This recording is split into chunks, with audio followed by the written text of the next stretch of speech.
예.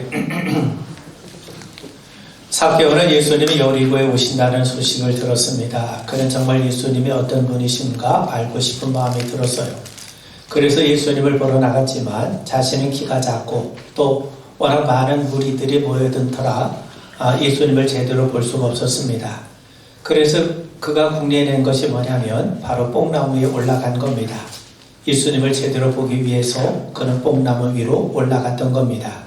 우리도 마찬가지입니다. 예수님을 정확하게 바라볼 수 있는 자리로 우리가 가야 됩니다. 예수님은 성경이 자신에 대해서 증언하고 있다고 말씀하시죠. 엠마오로 가는 두 제자에게도 자기에 대해서 기록된 성경 말씀을 가르쳐 주시자 그들의 마음이 뜨거워졌어요. 그렇다면 우리도 예수님을 제대로 보기 위해서 그분을 온전히 알기 위해선 성경으로 다가가야 됩니다. 성경에 증거하는 예수가 참된 예수요 진정한 예수님이심을 우리가 믿어야 됩니다. 우리가 성경을 진심으로 대할 때 성령님께서 마음을 감화 감동시키시고 예수님의 말씀을 깨닫게 하시고 우리 그분을 제대로 보게 하실 겁니다. 사람들은 예수님을 성인으로 여깁니다. 위대한 설교가나 교사로도 여깁니다.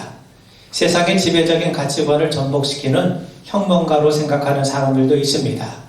또 기독교라고 하는 새로운 종교의 창시자로도 여깁니다. 그런데 성경은 예수님이 주님이 되시고 그리스도가 되시고 하나님의 아들 곧 그분이 하나님이시라고 분명히 말씀하고 있습니다. 예수님은 하나님 아버지를 보여달라는 빌립에게 나를 본 자는 아버지를 보았다라고 말씀하시죠. 우리가 믿는 하나님은 그리스도 예수 안에 나타나신 하나님, 그리스도 예수를 통해 드러나신 하나님이신 겁니다. 그러므로 우리가 예수님을 제대로 바라보기 위해서는 성경 속으로 들어가야 됩니다. 성경 속에 나타난 인물, 예수님의 비유 속에 나타난 인물에 우리 자신을 대입해 보는 겁니다. 여러분, 우리가 소로보니게 여인 잘 알죠? 그녀는 자기 딸의 병을 고치기 위해서 예수님 앞에 무릎을 꿇었어요. 예수님은 그녀를 개 취급하시면서 아주 냉정하게 대하십니다. 그런데도 그녀는 개들도 주인의 상에서 떨어지는 부스러기라도 먹지 않습니까? 자신을 무시해도 좋으니 제발 부스러기 은혜라도 주시기를 간곡하게 사모하며 간구합니다. 예수님은 그것을 기쁘게 여기시고 딸의 병을 고쳐주지 않으셨습니까? 우리 자신을 그녀에게 한번 대입해 보세요. 우리는 과연 소로보니게 여인과 같은 절박함이 있습니까? 부스러기 은혜라도 사모하는 마음이 있습니까? 우리 자신을 대입해 보면 볼수록 예수님의 은혜를 구하는 것이 어떤 것인가 하는 것을 우리는 제대로 배우게 되는 겁니다. 백부장은 종의 병을 위해서 예수님 앞에 간구하죠. 예수님이 그의 집으로 가시려고 하자 백부장은 예수님이 오심을 자기는 감당하지 못하겠다고 해요. 그저 말씀 한마디면 종의 병이 나을 수 있다고 믿고 간구합니다. 예수님은 크게 기뻐하시면서 이스라엘 중에 이러한 믿음을 보신 적이 없다고 하세요. 내가 과연 백부장의 입장에 있었다면 어떤 반응을 보이겠습니까? 우리도 백부장과 같은 믿음을 소유하고 있습니까? 부자 청년은 영생에 대한 관심이 있었어요. 율법 생활도 나름대로 충실히 해왔습니다. 그런데 예수님은 그에게 네가 가진 것을 가난한 사람들에게 나눠주고 너는 나를 따르라고 말씀하시죠. 그래서 부자 청년은 자신이 가진 것을 포기할 수 없었기 때문에 아주 근심하며 예수님의 곁을 떠납니다. 내가 만약 부자 청년이었다면 어땠을까? 예수님을 믿는다고 이분은 고백하면서도 정작 주님 앞에서는 아무것도 포기하지 못하는 부자 청년의 모습이 바로 우리의 모습은 아니겠습니까? 여러분, 성경에 나오는 인물에 우리 자신을 대입해 보면 우리의 자화상이 보입니다. 거울을 응시할 때 자기의 모습을 볼 수 있는 것처럼 말씀을 거울 삼아서 우리 자신을 대입해 보면 볼수록 우리의 진짜 모습을 바라볼 뿐만 아니라 예수님이 어떤 분이신가 하는 것을 선명하게 알 수가 있습니다. 나는 예수님 앞에 어떤 모습으로 하고 있습니까? 12년 동안 혈루증을 앓고 있던 여인처럼 예수님의 옷자락만 만져도 고침을 받을 수 있다고 하는 그런 믿음의 소유자입니까? 아니면 예수님의 기적을 보고도 불신하고 냉소적으로 그분을 바라보는 바리새인의 모습을 하고 있지는 않습니까? 오늘은 우리가 너무나도 잘 알고 있는 탕자 이야기입니다. 집을 떠난 탕자가 다름 아닌 우리 자신임을 인정할 때 우리는 하나님 아버지가 어떤 분이신가 하는 것을 제대로 알 수 있게 되죠. 우리가 믿는 하나님은 우리의 죄와 허물로 인해서 모멸감을 받으시면서도 우리를 포기하지 않으시고 여전히 우리가 돌아오길 기다리시는 아버지 같으신 분입니다. 여러분, 오늘 말씀을 좀 살펴보겠습니다. 여러분, 둘째 아들이 원하는 건 자유였어요. 그는 집에 있는 게 답답했어요. 아버지의 간섭을 받고 싶지 않았던 겁니다. 그는 아버지 간섭에 자유를 박탈당한 것처럼 느끼고 살았던 거죠. 동시에 내가 집 밖으로 나가면 아버지의 곁을 떠나면 더 크게 성장할 수 있고 마음껏 자유를 누리며 살 수 있을 것처럼 느껴져요. 하나님은 아담에게 에덴 동산의 모든 과실을 허락하시면서 단지 선악과만 따먹지 말라고 말씀하셨습니다. 그런데 뱀은 선악과를 먹으면 하나님처럼 될 수 있다고 그를 유혹하지 않습니까? 여러분, 사람은 많은 것을 누리고 있으면서도 정작 내가 누리지 못한 한 가지 때문에 자신의 자유가 침해당하고 있다고 생각합니다. 아담은 동산의 모든 과실을 먹을 수 있지만 선악과만은 먹을 수가 없었어요. 그러니까 선악과를 보자 자기가 자유로운 존재가 아닌 것처럼 여겨진 겁니다. 선악과를 마음대로 하지 못하면서 어떻게 내가 자유로운 존재라고 할 수 있겠느냐는 거죠. 그래서 그는 자유로운 존재가 되고 싶어서 선악과를 따먹었던 겁니다. 그는 자신이 피조물임을 인정하고 싶지 않았어요. 자신이 누군가에게 구속당하는 존재가 되고 싶지 않았던 겁니다. 그래서 선악과를 먹었던 거죠. 그런데 그 결과는 수치심을 느끼게 되면서 에덴 동산에서 추방당하지 않았습니까?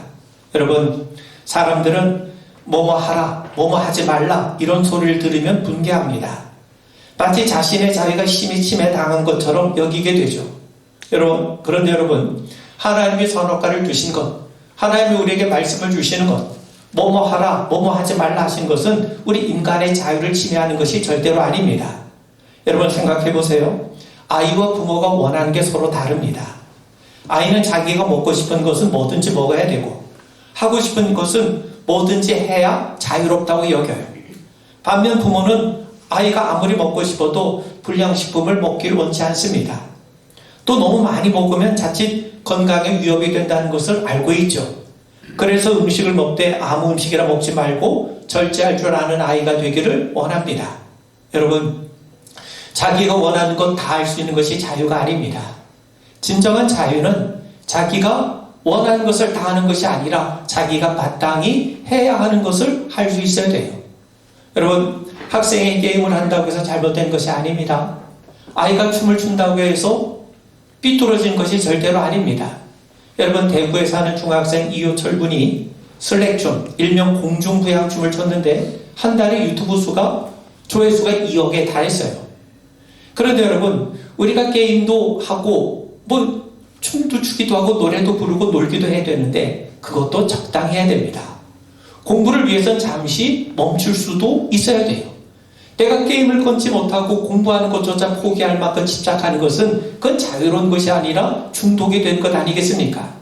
그러므로 자유라고 하는 것은 내가 하고 싶은 것, 내가 원하는 것은 무엇이든지 할 수 있는 것, 그것이 자유가 아니라 우리가 마땅히 해야 하는 것, 내가 되어야 하는 존재가 되는 것, 그것이 진정한 의미에서 자유인 겁니다. 여러분, 사람에게는요, 두 가지 경험이 필요해요. 총회의 경험이 필요합니다. 사랑받는 경험이 필요해요. 내가 누군가로부터 사랑을 받을 때 자신의 존귀함을 찾게 되죠. 용기와 자신감을 얻게 되죠. 내가 정말 소중한 사람이구나 하는 것을 알게 됩니다. 하나님이 우리를 사랑하세요. 하나님이 우리를 사랑하실 만큼 우리는 하나님 앞에 존귀한 존재들입니다. 둘째 아들 역시 아버지 집에서 아버지의 사랑을 받고 있는 아주 존귀한 아들이었어요. 그런데 우리에게는 사랑의 경험만 필요한 게 아닙니다. 우리에게는요, 존경의 대상이 있어야 돼요. 존경의 경험이 필요합니다. 사랑만 받으면 세상이 다 자기 것인 줄 알아요. 자기를 공주와 왕자로 착각하게 됩니다. 그래서 우리에게는 사랑받는 경험 못지않게 내가 뭔가를 존경하는 존경의 경험이 필요해요. 존경의 대상이 있어야 됩니다. 내가 존경하고 따르고 본받고 닮아가고 싶은 그런 대상이 우리에게 필요한 겁니다. 여러분, 하나님은 우리를 사랑하세요. 근데 동시에 하나님은 우리가 그리스도의 장성한 분량에 이르기까지 자라나길 원하십니다. 하나님은 우리를 죽도록 사랑하시지만 동시에 그리스도를 닮은 만큼 우리가 자라나길 원하세요. 여러분, 이 둘은 모순이 아닙니다. 여러분 생각해 보세요. 여러분들이 자녀들이 잘 되길 원하는 것은 그만큼 자녀들을 사랑하기 때문 아닙니까? 마찬가지죠. 하나님께서 우리가 그리스도를 닮을 만큼 그 자리에 이를 만큼 자라나길 원하시는 것은 그만큼 하나님께서 우리를 사랑하신다는 증거 아니겠습니까? 그러므로 여러분, 우리가 하나님의 사랑을 알면 자신의 존귀함을 알게 되고 용기를 얻게 돼요. 반면 동시에 하나님의 사랑에 힘입어서 그리스도를 닮아가는 일에 힘쓰게 됩니다. 그러므로 진정한 자유는 내가 하고 싶은 것을 하고 하기 싫은 것 하지 않는 게 아닙니다. 영원한 응석바지로 남아있는 게 아닙니다. 우리가 함부로 할 수 없는 영역이 있음을 알아야 됩니다. 내가 아무리 먹고 싶다고 다른 사람의 것까지 빼앗아 먹으면 그것이 어찌 자유입니까? 그건 폭력이지 자유가 아니에요. 다른 사람들을 희생시키면서까지 내 자유를 누리는 것은 하나님 앞에 죄가 되는 겁니다. 진정으로 자유로운 자는 해야 할 것을 할 줄 알고 하지 말아야 될 것을 하지 않을 수 있는 자인 겁니다. 여러분, 둘째 아들은 아버지 집에서 아버지의 돌봄과 가르침을 받고 살았을 겁니다. 그런 아버지의 가르침이 옳다는 것을 알고 있어요. 근데 그는 올바른 것보다는 자기가 원하는 것에 더 끌렸던 겁니다. 이게 아담 후손의 전형적인 모습이에요. 자기가 원하는 것과 아버지가 원하는 것이 달라요. 자기를 향한 아버지의 뜻과 자기가 꿈꾸는 인생이 너무나도 다르다는 거죠. 여러분, 그렇게 되다 보니까 아버지의 말은 고리타분하게 들리죠. 시대에 뒤처진 것처럼 보이죠. 현실 감각에 떨어져 보이죠. 한마디로 꼰대처럼 여겨지는 겁니다. 반면 집 밖을 나가보면 화려하고 자유롭고 흥미진진하고 자기의 열정을 쏟아부을 만한 가치가 있어 보이게 되는 거죠. 만약 이번 기회에 집 밖으로 나가지 않는다면 평생 후회하며 살 것 같아요. 자기의 소중한 인생을 허비할 것처럼 느껴졌던 겁니다. 그는 아버지의 간섭 없이도 아버지의 도움 없이도 얼마든지 자신의 인생을 멋지게 펼쳐갈 수 있는 사람임을 드러내 보이고 싶었던 거예요. 이제 자신은 아버지의 도움이나 간섭이 필요한 아들이 아니라는 겁니다. 얼마든지 스스로 독립적이고 주체적인 삶을 살 수 있는 존재가 되었다는 겁니다. 아버지 없이도 얼마든지 자기 인생을 멋지게 살아갈 수 있다는 거죠. 여러분, 아담에게서 일어난 일이 동일하게 둘째 아들에게서 반복되고 있어요. 하나님은 아담에게 동산의 모든 실과를 허락했지만 다만 선악과만은 금지하셨을 뿐이에요. 둘째 아들 역시 아버지 집에서 마음껏 자유를 누리며 살아왔을 겁니다. 먹을 것, 입을 것이 부족하지 않았어요. 아버지 집에서 다양한 취미 활동도 했을 겁니다. 뿐만 아니라 실수에도 아버지께 용서를 받았을 겁니다. 아버지는 그만큼 아들을 사랑했던 거예요. 아버지의 간섭은 아들이 아직 어른이 되지 못했기 때문이고 아직 그가 배워야 될 것이 많이 남아 있었기 때문인지도 모릅니다. 그러므로 둘째 아들에게 자유는 아버지의 간섭을 끊고 아버지의 집을 떠나는 게 아닙니다. 아버지의 뜻과 명예를 지키고 그분의 자녀답게 살아나는 거죠. 그런데 그는 아담이 선악과를 따먹은 것처럼 아버지의 뜻을 거부하기 이릅니다. 여러분, 우리도 예외가 아닙니다. 우리 역시 둘째 아들처럼 하나님 안에서 하나님의 자녀답게 살기보다는 하나님 밖으로 떠나서 세상의 종이 되길 원해요. 그래서 육체의 정욕, 안목의 정욕, 이색의 자랑을 따라 살길 원합니다. 경건하게 살기보다는 좀 잘 살고 싶고 뽐나게 살고 싶고 자기 마음대로 살고 싶어요. 왜 하나님께서 우리를 간섭하십니까? 우리의 자유를 구속하기 위해서입니까? 그렇지 않습니다. 우리가 원하는 것, 세상의 종이 되지 말고 하나님의 자녀로서 그 신분에 맞는 삶을 살게 하기 위해서 하나님께서 끊임없이 우리에게 손길을 내밀고 계시는 거예요. 여러분, 아버지는 둘째 아들의 요구를 그대로 받아들이죠. 예수님 당시 유대 사회는 가족의 명예, 특히 아버지의 명예를 굉장히 중요한 가치로 여기던 시대였어요. 유대인에게 재산 상속은 아버지가 살아있을 때 하는 게 아니라 아버지가 돌아가시고 난 이후에 이루어지는 겁니다. 그런데 둘째 아들이 재산 상속을 요구했다는 것은 아버지를 거의 산송장 취급하는 것이거나 아니면 아버지와의 관계를 끊자는 거예요. 아버지는 심한 모멸감을 받았을 겁니다. 아버지가 살아있음에도 재산 상속을 요구한 것 자체가 아버지의 명예가 철저하게 짓밟혀지는 순간이죠. 그런데 아버지는 아들을 위해서 스스로 명예가 짓밟혀지는 그 수치를 그대로 감내하게 돼요. 여러분, 아버지는 둘째 아들을 꾸짖지 않습니다. 강제로 집에 가두지도 않았어요. 그의 요구대로 재산을 상속해 줍니다. 가문의 명예, 집안의 명예가 곤두박질 치는 위험을 감수하면서까지 아들의 요구를 들어주었던 거죠. 아마 주변 사람들이 이런 모습을 보면서 저 집안이야말로 콩가루 집안이라고 비아냥거렸을 겁니다. 아버지는 명예가 추락하는 수치를 감수하며 그저 말없이 떠나는 아들의 뒷모습만 바라보고 있을 뿐인 거죠. 그렇다고 아버지가 아들을 버렸다는 것이 아닙니다. 아들은 아버지를 버린 게 분명하지만 그런데도 아버지는 아들을 잊지 않고 언제나 다시 돌아오기만을 기다리며 지금 동구 밖에 서 있는 모습을 보게 되죠. 여러분, 아버지의 집을 떠난 아들은 이제 모든 것을 자기 마음대로 할 수 있게 되었습니다. 그에게는 아버지에게서 받은 유산이 있죠. 그러다 보니까 주변에 사람들이 모여들기 시작합니다. 아버지 재산으로 주변 사람들에게 환심을 얻게 되었던 거죠. 집에선 전혀 누려보지 못했던 삶을 살게 되었습니다. 더 세련되어지고 돈 쓰는 재미도 알게 되고 주변 사람들에게 영향을 끼치는 그런 자가 되었습니다. 물론 그가 주변 사람들에게 유력한 자가 된 것은 아버지로부터 받은 유산 때문이지 그 자신의 능력 때문만은 아니었던 거죠. 그런데도 그는 그 사실을 몰랐어요. 자기의 능력으로 추앙받고 있다고 여깁니다. 그는 아버지의 재산을 아버지를 제껴둔 채 아버지의 명예와는 무관하게 지금 사용하고 있는 겁니다. 여러분, 구약의 선지자 이사야가 이렇게 탄식하며 외칩니다. 이사야서 1장 2절과 3절에 보면 하늘이여 들으라 땅이여 귀를 기울이라 여호와께서 말씀하시기를 내가 자식을 양육하였거늘 그들이 나를 거역하였도다.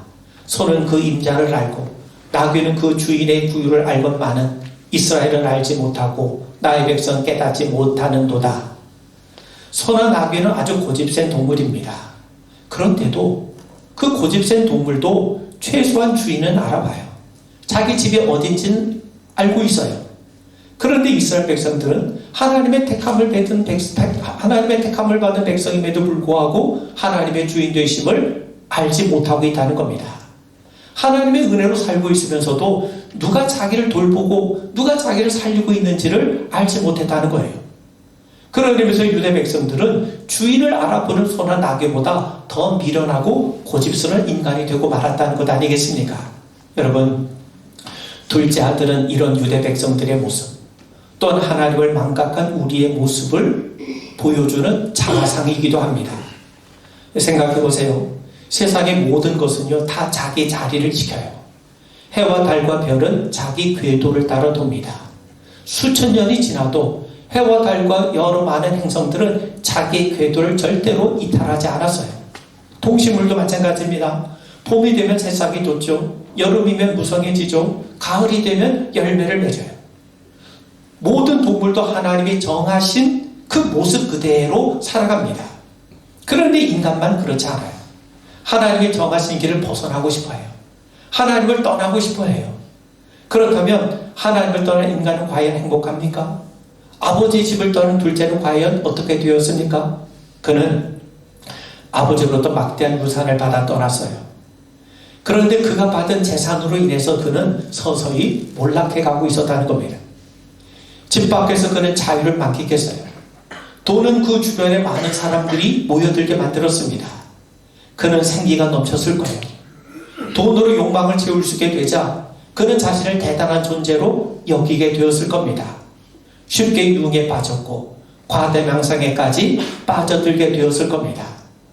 그가 주변 사람들로부터 인기를 얻고 유력한 자가 된 것은 돈 때문이었지 자기 자신의 능력 때문이 아니지 않습니까? 같은 재산이 떠나면 동시에 인기도 주변 사람들도 삶의 의욕과 생기도 사라지고 말 겁니다.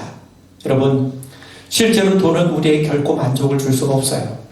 우리가 맛있는 음식을 먹고 재미난 일을 해도 여러분 그 일이 반복되면 될수록 공허하고 허전해지기 마련입니다. 더 자극적인 것을 찾으려고 발버둥 칠수록 결국 모든 것은 지루해집니다. 아버지에게 받은 재산을 사용하면 사용할수록 아들은 그 재산으로 인해서 더 깊은 고뇌의 수렁에 빠져들 수밖에 없게 되는 겁니다. 아들이 원하는 것은 자유예요. 그런데 그는 자유 대신 오히려 쾌락의 종이 되어가고 있습니다. 그러다가 돈이 없으면 아무것도 할 수 없는 폐인의 수준으로 전락하게 되었던 거죠. 그렇다고 여러분, 성경이 돈을 부정하는 게 아닙니다. 돈이 나쁘다는 게 아닙니다. 그리스도는 돈 없이 빈궁하게 살아면 된다는 것, 그것이 아닙니다. 우리가 사는데 돈이 필요하죠. 하나님께서도 우리에게 사는데 돈이 필요하고 물질이 필요한 것을 아세요. 그래서 물질을 얻을 수 있는 능력을 우리에게 주시는 겁니다. 그런데 돈이 아무리 필요하다 하더라도 돈이 우리의 영혼을 책임져 주는 것이 아닙니다. 우리 영혼의 진정한 자유를 줄 수가 없다는 거죠. 돈을 통해서 우리가 일시적인 만족을 얻을 수는 있어도 우리의 공허와 불안정한 삶을 해결해 줄 수 없다는 겁니다. 여러분, 얼마 지나지 않아 우려했던 현실이 어김없이 찾아왔어요. 그가 받은 유산은 탕진되었어요. 주변에 몰려들었던 사람도 떠났습니다. 그는 이제 자유는커녕 누구에게 빌붙지 않고서는 살 수 없는 처지가 되고 말았습니다. 그가 그렇게 오매불 꿈꿨던 자유는 일장춘몽처럼 사라져버리고 말았던 거죠. 여러분, 이제 둘째 아들은 뭔가 하지 않으면 안 됐어요. 아무도 그의 형편을 헤아려 주거나 도와주지 않습니다. 그의 사정이 열악해져서 그는 이제 한 농부 밑에서 돼지를 치는 사람으로 신세가 전락해버리고 말았습니다. 집에서는 아버지의 돌봄을 받고 살았는데 이제는 다른 사람들을 종처럼 섬기지 않으면 살 수 없게 되었던 거죠. 실로 그의 삶은 비참했습니다. 돼지를 치며 주염 열매로 허기를 채우며 버티게 되었죠. 아무도 그에게 관심을 가져주지 않습니다. 그의 불평도 받아주지 않아요. 아버지 집에서는 사랑받는 아들이었는데 집 밖에서는 그야말로 아무것도 아닌 자가 되고 말았던 거죠. 이제야 비로소 그는 깨닫습니다. 아버지 집에 있는 것이 얼마나 좋은 것이고 아버지 품을 떠난 자신이 얼마나 비참하게 되었는가를 깨닫게 되죠.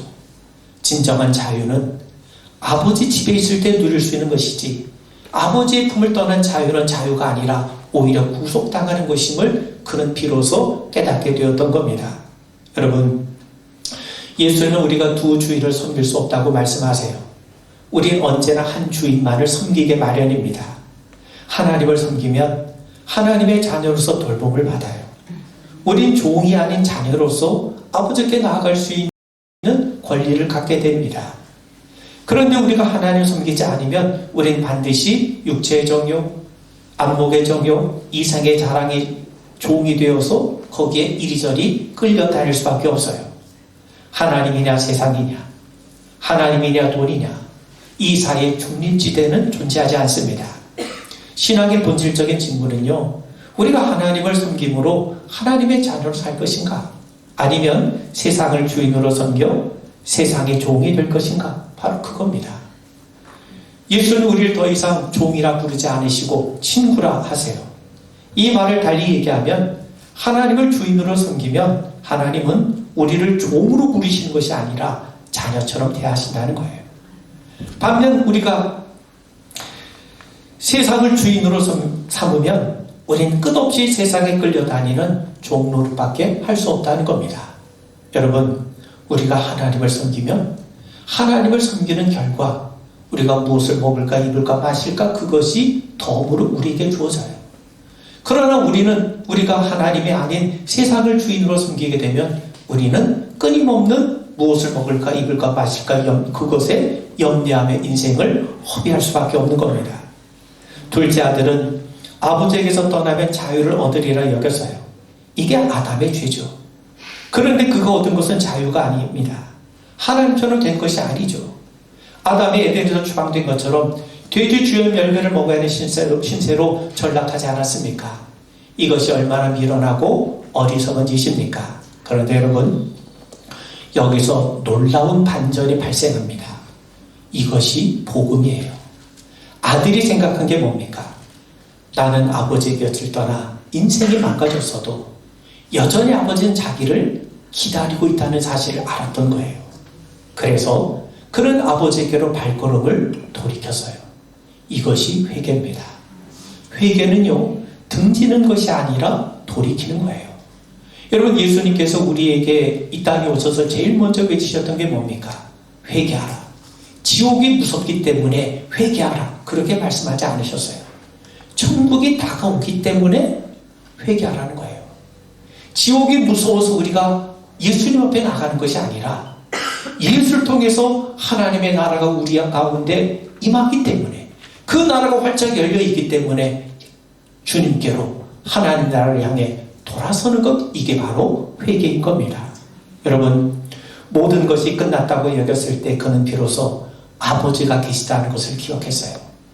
인간은 끝을 보지만 하나님 그것을 시작으로 여기시고 일하십니다. 그래서 회개가 복음인 거예요. 여러분, 인간이 자기의 허물을 깨달아요. 자기의 무능함을 인정해요. 자신의 연약함을 알아요. 자신의 죄를 고백한다고 해서 구원을 얻는 겁니까? 절대 그렇지 않습니다. 자신의 무능, 자신의 어리석음, 자기는 아무것도 할 수 없음을 인정하는 자는요, 허무주의에 빠져요. 그런 것들이 그에게 구원의 길을 제시하는 것이 아닙니다. 둘째 아들이 자기 행동이 어리석었다고, 자기 행동이 미련했다고 깨달았다고 해서 구원이 주어집니까? 그것이 아닙니다. 그가 구원을 얻은 것은 내게는 아버지의 집이 있다. 그리고 아버지께서 나를 기다리고 계신다는 걸 알고 그분께로 발걸음을 돌이킨 데 있는 겁니다. 여러분, 내가 지금 어디에 속해 있는지가 중요한 게 아닙니다. 내가 어디에 속해야 하는지를 알고 아버지께로 발걸음을 옮긴 것이, 그것이 중요한 거죠.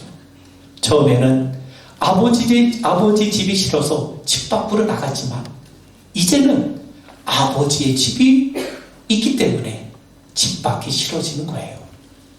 처음에는 하나님 안에서 사는 것이 이게 지루한 것 같고 재미없는 것 같고 구속당하는 것 같고, 그래서 세상을 향해 돌아섰는데 알고 보니까 하나님의 집이 귀한 거, 하나님 나라가 있고 하나님 안에 사는 것이 복되기 때문에 세상이 싫어지는 것, 이것이 참된 신앙의 모습 아니겠습니까? 우리 기도하겠습니다.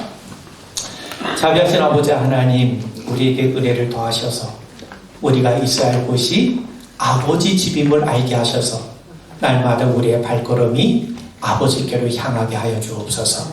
예수님 이름 받들어 간절히 기도하옵나이다. 아멘.